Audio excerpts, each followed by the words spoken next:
Yeah, I don't have the lock and key for the seat, but I do have like what should be there. I disassembled it. If you look at this, is the back side. There's one screw in there. You can take it out, remove this plate, and you can take this piece out, and there's still a spring in there.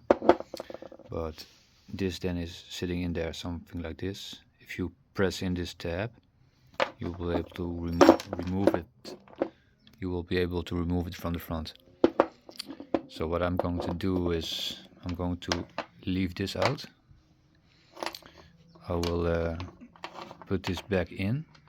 I will drill a hole in the center there, and I will use this to make something that I can just manually open and close it. So now I got it put back together, but then without the lock cylinder. And I'm going to drill a hole in the center.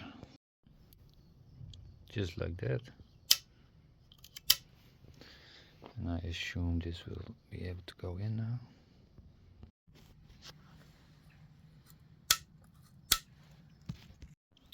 And yeah, this is what you have on the other side. It took a little bit of playing around, but I ended up taking some extra spaces in here, and then I put a nut on there to strongly secure the center part. This plastic piece really needs to stay put. And then I just took this nut of these three nuts in this configuration to make it stay in place. And as you can see, I can now easily move this mechanism, and it just bolts onto the plastic with these two holes. So it should be a good fix, I hope. I had already taken apart quite a few of the plastic pieces recently, so I can easily get there now, but I will put the covers back on when I'm finished. But I have to take this out to get the lock in here. Maybe do something about this too, because it doesn't look great, but yeah, I can live with it. But there's a bunch of screws all around there. And when I get this off, I can straight go to the lamps, the lights, because the plugs are need to be swapped. They are incorrectly. High beam is on low beam, and vice versa. Yeah. So these plugs are the same, but one is a high beam, one is low beam, and I don't know by just by looking at this what is what, to be honest. But yeah, this is where the mechanism bolts in for the cable. So let's try to get it in. Well, I tried my best, but there's quite a bit of force needed to turn this and keep turning the bolt that I put through there, so it ain't clamping it right. I tried to put a screwdriver in it, turn it, even that was too strong, or too difficult, so okay, no crying about it, just giving it another go. I took another bolt, put it through there. This one has like a square edge or whatever, something on the side, on this inner side. I just took a hammer and smacked it in, so it kind of holds it in. Or I saw it twist on me a bit, but when I hold this and pull it, when I try to open it, it shouldn't be spinning on me. It was working for me just now, so it is locked now, and if I want to open it, I have to put the covers back on, because I think that it's causing a disruption, but as you can hear, it opens. It doesn't perfectly lock like this. I have to push it and then it locks, but whatever. And then it's open again. So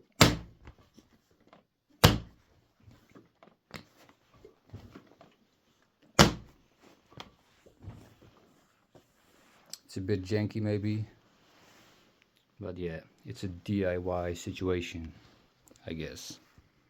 let's hope for the best. And just to be friendly, to have like a future note, this is the blue and white on the left side, blue and black on the right side.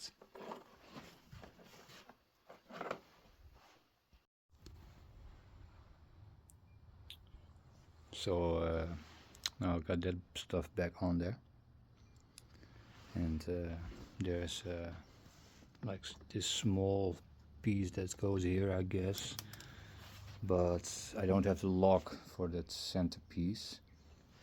So yeah, those side pieces can go on, no problem. And I decided to do some DIY fix on this as well. Normally there's like a lock on here, and this bottom piece is part of the lock. It locks itself behind this lip.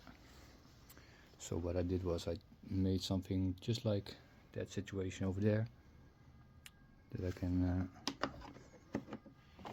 will able to lock it.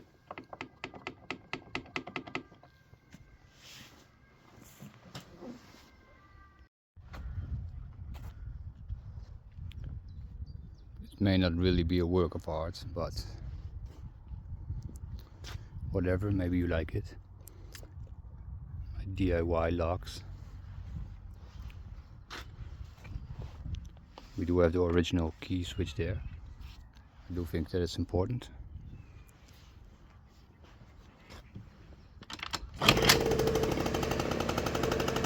Startup is really nice now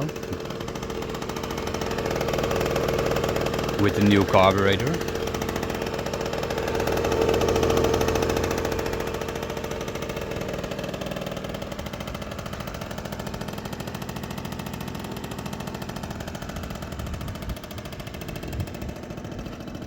Swapped the lights on the front. So let's see. I think this is high beam. I'm not sure. No. So that should now be the high beam. So if I am correct, the high beam is on the left side basically, and the right side is the low beam.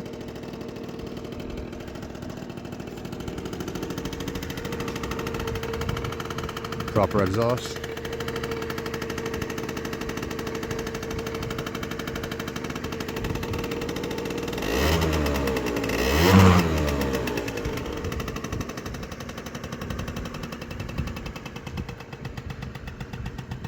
Idles nice and quiet.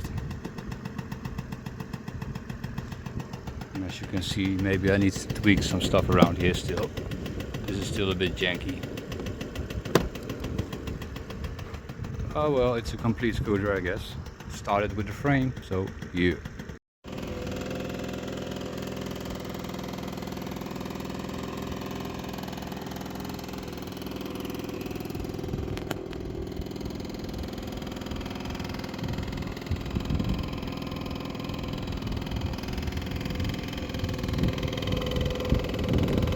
So this is what you get from a real cheap as possible rebuild.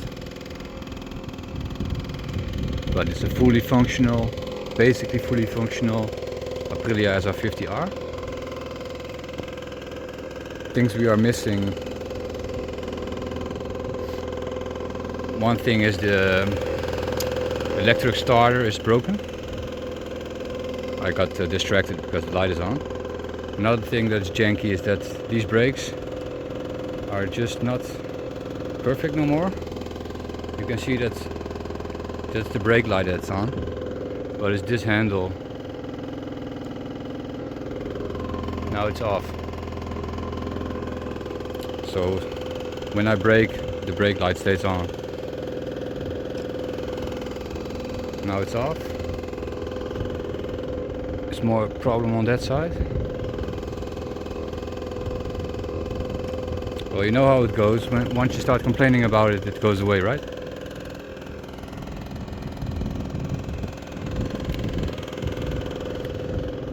So as you can see, I got it to operating temperature. I'm going to leave it to cool down again and maybe drive it a bit in a second.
So that is what we got so far.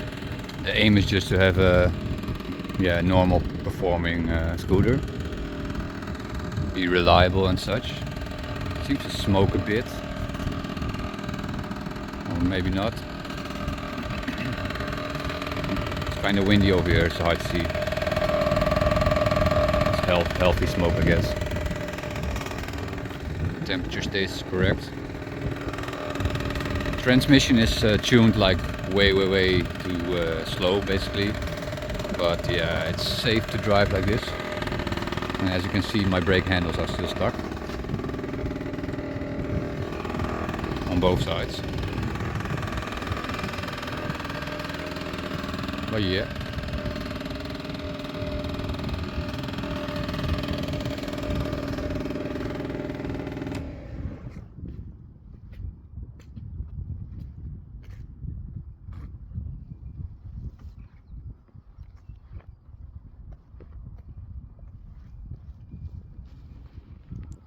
Keeps getting better. Still have these smoke headlight of blinker covers I can put on. That cover still needs some tuning because it doesn't fit properly, but it gets loose. But the way the transmission is tuned at this point, it stays at low RPM most of the time, so it doesn't really draw too much attention. So that's nice.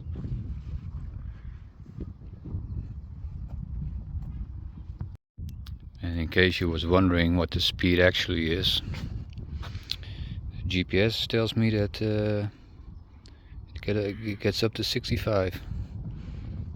So that's basically maxed out for like a standard scooter. Not maxed out, it's maybe a bit of an exaggeration, but that's kind of what they should reach if you take off the variator ring and the normal restrictions. So yeah, let's keep it good for a while.